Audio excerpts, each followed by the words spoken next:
That was the Attorney General of Alabama. The thing is, my next guest uses some very different words to describe what he himself witnessed right there, beside the inmate. Words like torture and horror show. Reverend Jeff Hood was Kenneth Smith's spiritual advisor and was with him right up until his final breath. And he joins me live right now for his first national interview. Reverend, thank you for being on. Listen, I'm sorry we're meeting under these circumstances. This must be very difficult for you. You had no part in any crimes. You're not involved in this in the way that some of our viewers may feel angst and animosity towards Kenneth Smith. But can you describe for me, sir, those last moments in as much detail as you can, what you witnessed being right there? Sure. I think it's first and foremost important to say, tremendous sadness and grief for the Senate family. Kenny Smith was not an innocent man. This is a situation in which we're talking about someone who murdered an innocent woman for $1,000. I think it's important to begin there. But I will say that Kenny was also much more than that. He was a friend. He was somebody that I had a very close relationship with. We were brought into the chamber, close to the chamber. I anointed his head with oil. I was brought back out. I was later brought back in. He had the mask on. It was a firefighter's looking kind of mask from the top of the head to the chin. It was airtight, sealed around here. We began to, as the execution sort of proceeded, he and I were kind of talking back and forth, telling him I loved him, telling me he loved me, deeply spiritual, beautiful time.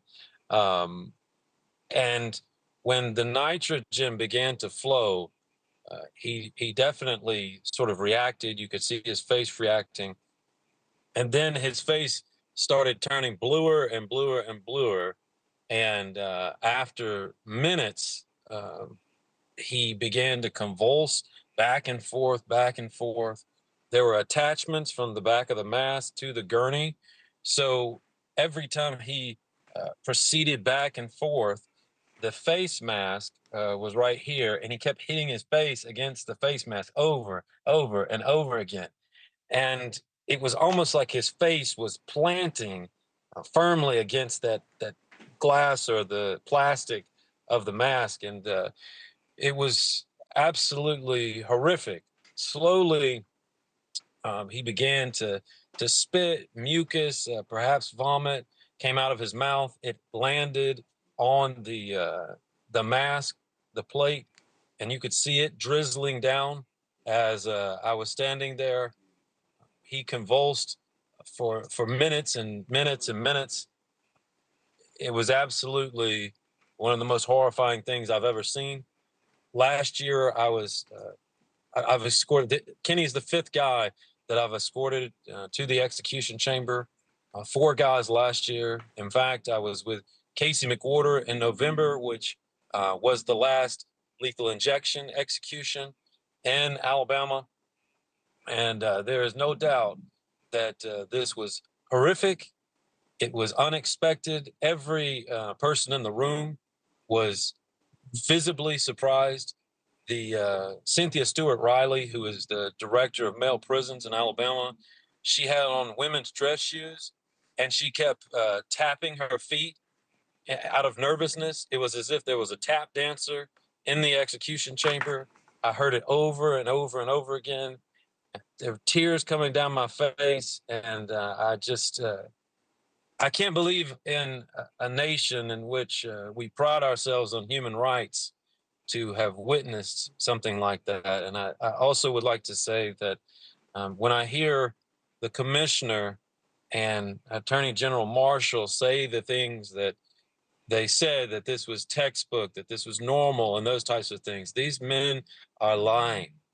I mean, there's no other way to describe it. And furthermore, I think it's important to say that these men are also cowards. They're out here speaking toughly and all of this really intense language about this execution. But in the execution chamber, they were nowhere to be found. They did not do this themselves. They got their underlings to do it, and they sat back. And no matter what would happen, They were going to use the same language, textbook, normal. In the protocol, they told us that he would be unconscious in seconds. As you have already said, we experienced 22 minutes of horror. Thank you for watching. Go to newsnationnow.com to find NewsNation on your television provider. And don't forget to click the red subscribe button below to get more of NewsNation's fact-driven, unbiased coverage.